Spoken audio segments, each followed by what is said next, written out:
Bonjour, dans cette vidéo, on va attaquer l'insertion des puces, puis on va attaquer après la numérotation des éléments d'une liste, puis comment faire pour changer l'interligne des paragraphes, puis comment faire pour trier une liste ou bien des paragraphes, et après on va voir comment faire pour encadrer des paragraphes ou bien des titres, ce qu'on appelle les bordures, et enfin on va attaquer le truc du jour.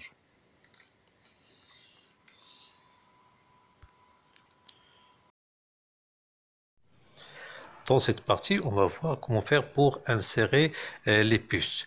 Voilà, ici dans mon exemple, j'ai ici par exemple une liste des titres. Par exemple, les réseaux avec fil et les réseaux sans fil qui représentent des titres. Et les titres en vert, ce sont des sous-titres et ceux qui sont en noir, ce sont des sous-sous-titres. Voilà, maintenant pour insérer ces puces-là, premièrement, je vais sélectionner toute cette liste et je choisis l'onglet accueil, le groupe paragraphe et si vous avez le bouton liste à puces, on clique sur la petite flèche pour afficher les différents choix disponibles dans la machine. Maintenant, je vais choisir cette liste-là et voilà ici les puces qui est insérées. Maintenant, celui-là en vert et celui-là en vert et celui-là, ce sont des sous-titres. Pour cela, on doit les décaler par rapport aux titres principaux.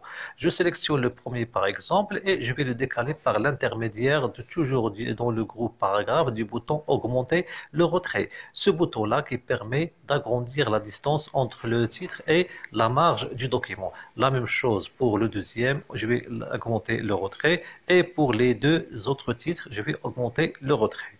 Ces deux titres-là, ce sont des sous-sous-titres. Dans ce cas, ils doivent être décalés par rapport au sous-titre qui est écrit en vert.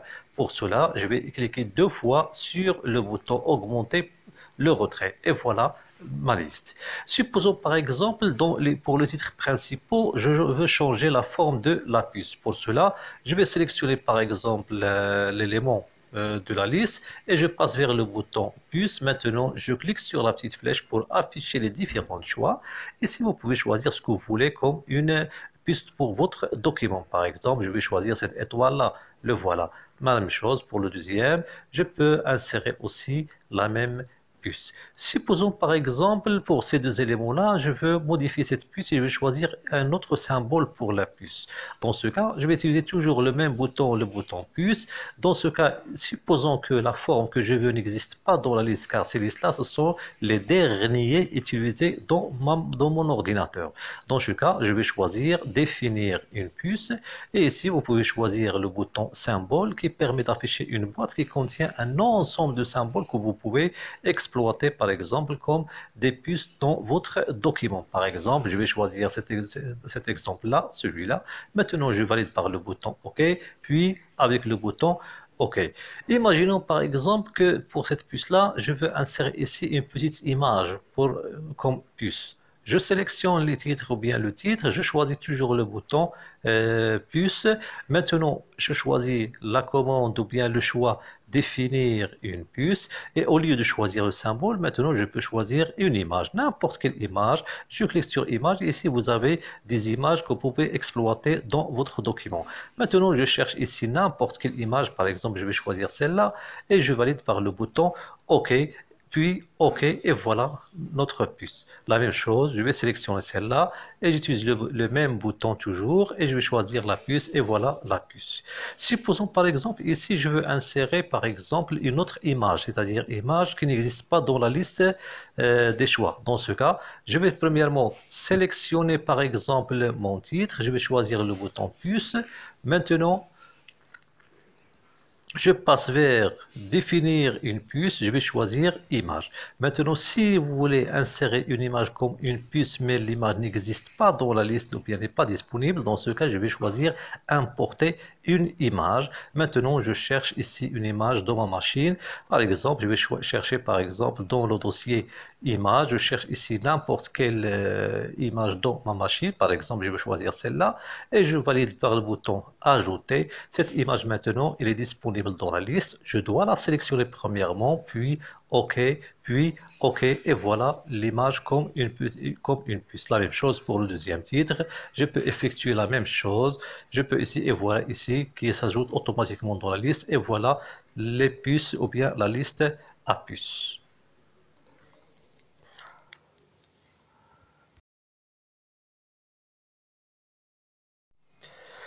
comme on a vu pour la liste à puces, supposons par exemple j'ai cette liste-là et je veux numéroter les éléments de la liste. Pour cela, on doit sélectionner les différents éléments de la liste, puis on va choisir l'onglet Accueil, le groupe Paragraphe. Ici, vous avez le bouton Numérotation. On clique sur la petite flèche pour choisir le type de numérotation. Par exemple, dans mon cas, par exemple, je vais choisir ce style-là. Je valide et voilà ici la numérotation de la liste. Supposons par exemple ce titre-là qui est en vert, c'est un sous-titre. Pour cela, il doit être décalé par rapport au titre principal. On doit premièrement cliquer dans ce titre ou bien le sélectionner. Maintenant, augmenter le retrait par l'intermédiaire du bouton augmenter le retrait. La même chose pour ce titre-là en vert.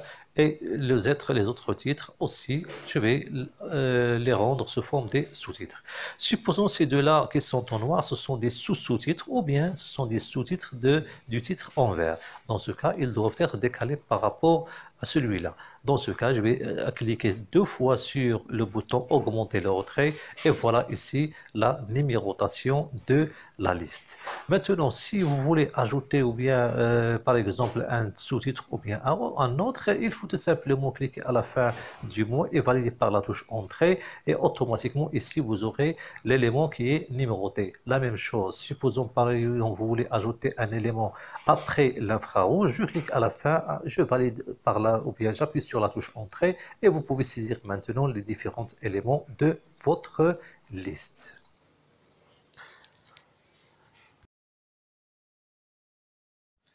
Voilà, dans cette partie, on va voir comment faire pour modifier l'interligne. Premièrement, c'est quoi l'interligne? L'interligne, c'est l'espace qui sépare les différentes lignes d'un paragraphe ou bien l'espace qui sépare un paragraphe à une autre. Voilà, premièrement, pour modifier l'interligne d'un paragraphe, premièrement, je vais sélectionner ce paragraphe et pour modifier l'interligne, c'est-à-dire l'espace entre les lignes, on va utiliser l'onglet Accueil, le groupe paragraphe et ici vous avez le bouton interligne. Ce bouton-là, lorsqu'on clique sur ce petit bouton-là, vous avez ici les différentes interlignes prédéfinies, par exemple 1,15, 1,5 et voyez ici le changement qui s'effectue au niveau du premier paragraphe. 1,5, l'interligne 2, 2,5 et 3 et 3. Si vous voulez choisir un autre interligne, vous pouvez choisir option d'interligne. Maintenant, ici, vous pouvez choisir l'interligne que vous voulez, par exemple simple. Ici, vous pouvez déclarer sa valeur et valider par le bouton OK. Et voilà ici l'interligne. Je vais annuler cette opération. Maintenant, je vais choisir toujours l'onglet Accueil interligne. Pour le premier paragraphe, je vais choisir par exemple un interligne 1,15. Maintenant, pour faire une petite comparaison entre le 1,15 et un autre interligne, je vais sélectionner le deuxième paragraphe et je vais choisir toujours l'onglet Accueil, le groupe paragraphe. Ici, je vais choisir par exemple un interligne 2,5. Et vous voyez ici l'espace entre ces deux lignes, ces deux paragraphes. Maintenant, je vais annuler ces deux opérations. Supposons par exemple que je veux modifier l'interligne entre les deux paragraphes ou bien les différents paragraphes de mon document. Par exemple, c'est là le premier paragraphe, deuxième paragraphe et troisième paragraphe. Je vais modifier l'espace entre ces deux paragraphes. Pour cela, je vais sélectionner tout le document et en choisir l'onglet Accueil, le groupe, toujours le groupe paragraphe et le bouton interligne. On clique et on va choisir option d'interligne. Maintenant, ici, je vais choisir ici l'espace après le paragraphe. Ici, je vais choisir ici, par exemple, une valeur de 12 points. Maintenant, je valide avec le bouton OK et vous voyez ici l'espace entre le premier et deuxième paragraphe, le deuxième, troisième, etc. C'est un espace qui sépare les différents paragraphes pour indiquer au lecteur les différents paragraphes du document.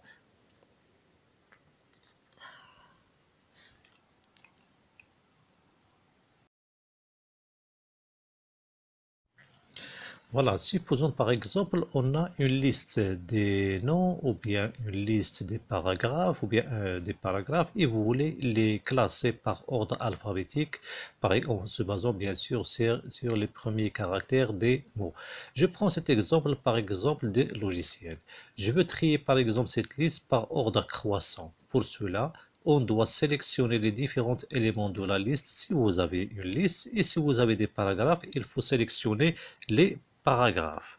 Après la sélection, on doit choisir toujours l'onglet Accueil. On va choisir le groupe paragraphe.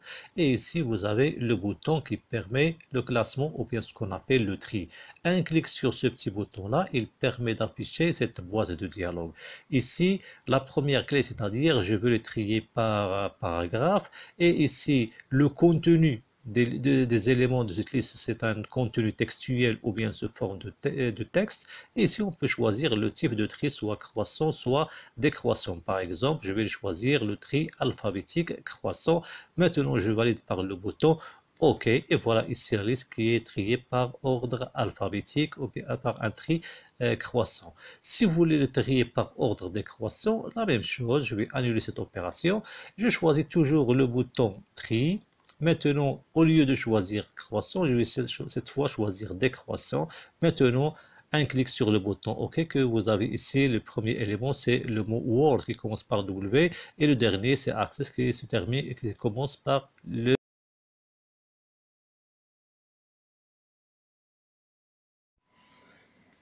Voilà, maintenant on va attaquer les bordures, c'est-à-dire comment faire pour encadrer un paragraphe ou bien un titre ou bien autre. Pour cela, supposons ici par exemple, j'ai ici un ensemble de paragraphes. Pour le premier paragraphe, par exemple, je vais l'encadrer ou bien je vais ajouter une bordure extérieure. Pour cela, on doit premièrement sélectionner le paragraphe. On va choisir l'onglet Accueil, le groupe paragraphe, ici le petit bouton appelé bordure. Je clique sur la petite flèche pour afficher les différents choix. Maintenant, je vais choisir une bordure extérieure et voilà le cadre extérieur qui entoure le paragraphe.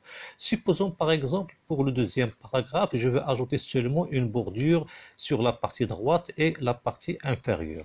Pour cela, je dois premièrement sélectionner le paragraphe, toujours dans le groupe paragraphe, le bouton bordure. Maintenant, je vais choisir ici une bordure droite, le voilà, et une bordure inférieure. Je vais choisir celle-là. Et ici, vous avez ici une bordure droite et une bordure inférieure. Supposons par exemple, vous voulez encadrer un paragraphe, mais cette fois, vous voulez choisir par exemple un style de trait différent de celui utilisé pour le premier et le deuxième paragraphe. Pour cela, on doit premièrement sélectionner le paragraphe, choisir toujours le même bouton, c'est le bouton bordure. Dans ce cas, on va choisir bordure et trame. Ici, vous avez dans cette petite boîte, ici, on va choisir le style de trait qu'on va utiliser comme une bordure. Par exemple, je vais choisir ici n'importe quel type, par exemple celui-là. Maintenant, ici, je peux choisir la couleur de la bordure. Je vais choisir par exemple une couleur, la couleur rouge. Maintenant, ici, vous avez un aperçu, c'est-à-dire le cadre, il va encadrer tout le paragraphe. Si, par exemple, vous voulez supprimer des bordures et laisser d'autres, par exemple, pour moi, par exemple, je vais supprimer la bordure de droite et je vais supprimer la bordure du bas. Maintenant, vous aurez seulement celle en haut et à gauche. Maintenant, je valide par le bouton OK et voilà la bordure de notre paragraphe.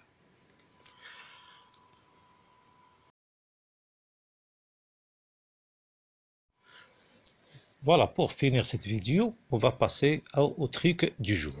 Voilà, aujourd'hui, on va voir un petit truc. Par exemple, si vous avez par exemple besoin d'un texte sur lequel vous voulez s'entraîner pour faire la mise en forme ou bien autre, Word, il vous permet d'afficher un texte contenant un ensemble de paragraphes qui constitue d'un ensemble de phrases qu'on peut le récupérer ou bien qu'on peut l'afficher par l'intermédiaire de la commande suivante. Égal. Puis on va taper rond. Maintenant, on ouvre la parenthèse. Ici, on va déclarer le nombre de paragraphes. Par exemple, j'ai besoin d'un texte contenant 4 paragraphes. Et puis virgule, puis virgule.